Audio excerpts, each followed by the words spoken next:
Yeah. MD. JPB. It's only right, baby.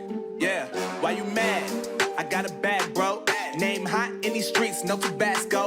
But I'm so stubbed, that's a fact, yo. And if you think I'm frontin', you can run it back, yo. Go on, run it back. You know that I run it. Everything you wanna do, I already done it. And I got your little boo telling me she love me. I got this one, that one. Damn, it's gonna be a long night. Yeah. You know. I said, damn, it's gonna be a long night. What's up YouTube, it's your boy Wolfie, back with another video. In today's video, I'm going to be showing you the easiest way to break ankles and the best ways to get open in NBA 2K21.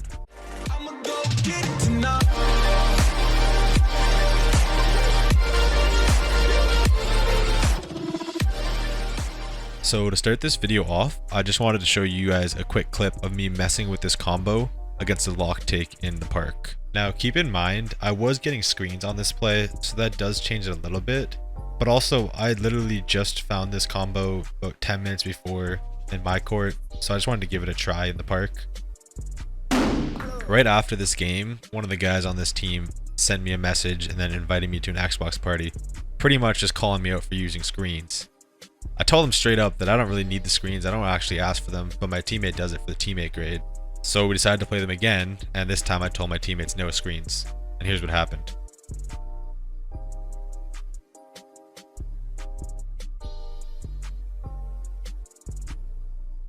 Oh! I've been falling! Unfortunately for this guy, he learned the hard way just how deadly this combo can be once you get it down properly. What the fuck was that? Now, if you're looking at the score, we didn't really care about this game. This is kind of how this game looked for most of it. It was pretty much just a quick way to get this guy to shut up and leave us alone and let us just have our fun in the park. But anyways, let's get into the tutorial. Personally, this combo of moves has worked really well for me. I'd say with at least a 90 to 95% success rate in breaking my defender's ankles, or at least getting them to slip enough to get myself wide open. Once again, I'll show you how to do everything all together, and then I'll break it down step by step and teach you how to do each individual step, so you actually learn what you're doing. Alright, so I just hopped into a quick one-on-one versus the AI in my court. Now, like I said, you don't always break your defender's ankles with this combo, but even if you don't, you do end up getting yourself open enough to get a good shot. As you can see here, I got him to slip and then got the fake green. So for most of you watching, that was quite a bit that I just did right there. But don't worry, I'm going to break everything down step by step and teach you how to do each individual step. I like to think of this combo in 5 parts. The first part being your introduction, or what you do into the actual. For me, I use the behind the back snatch back speed boost I did in my last tutorial, but pretty much any kind of speed boost works great just because you want to have that step on the defender. The next part is a step back to behind the back. If you wanted to, you can break this down into 2 separate parts, but both are relatively simple and just take a little bit of practice to get used to. The third step is another step back to behind the back to a snatch back. Once again, you can break it down into 3 parts if this helps, which is what I'll do in this video just for tutorial purposes. But just like the other part, they're all pretty simple to do, it just takes a little bit of practice. Then the 4th step is some kind of snatch back or some kind of quick movement backwards once you have your defense moving with you. For me, I like to pull it back behind the back, but sometimes a quick little snatch back or pull back will do the trick. And the last step is either shoot or decide what you're going to do next, whether that be drive to the lane for a dunk or find an open teammate. Alright, so we'll start off with the animations. I'm not entirely sure if the dribble animations have any effect on this, but these are the ones that I use and I find them pretty good for everything that I want to do or need to do. So for the dribble style, I use power. For the moving crossover, Pro 2. Moving behind the back, I use Pro 3. The moving spin, I use basic 1. The moving hezi, I use Pro 1. For my signature size up, I kind of switch between Curry and D Rose. Recently, I've been using Curry quite a bit and I've been liking it, so that's what I'm using at this moment. For the perk size up, I don't really use that, so I just keep that at none. Basic size up package, I leave that at Pro 3, and then the size up escape package I have at Pro 5. Now for badges, the two that mainly have any impact on this in my knowledge is ankle breaker and tight handles.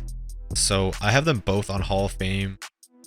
I haven't really tried it without them, so I can't confirm or deny if these work just as well or not, but those are the two main ones that I believe will have the most effect on this. Obviously, you can see I use handles for days, quick first step, unpluckable, and space creator as well. Now that we've broken the entire move down, let's get into separating each part individually.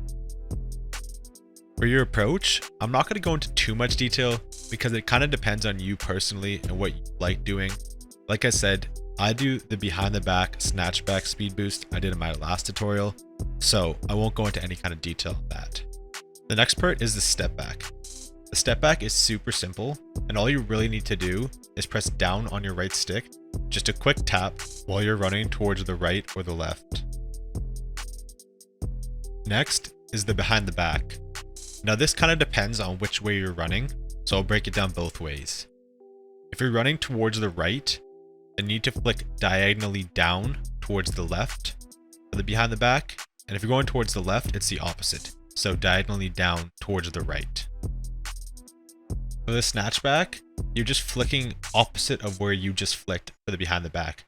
So once again, if you're going towards the right and you flick diagonally down towards the left, you want to flick diagonally down towards the right immediately after to get that snatchback.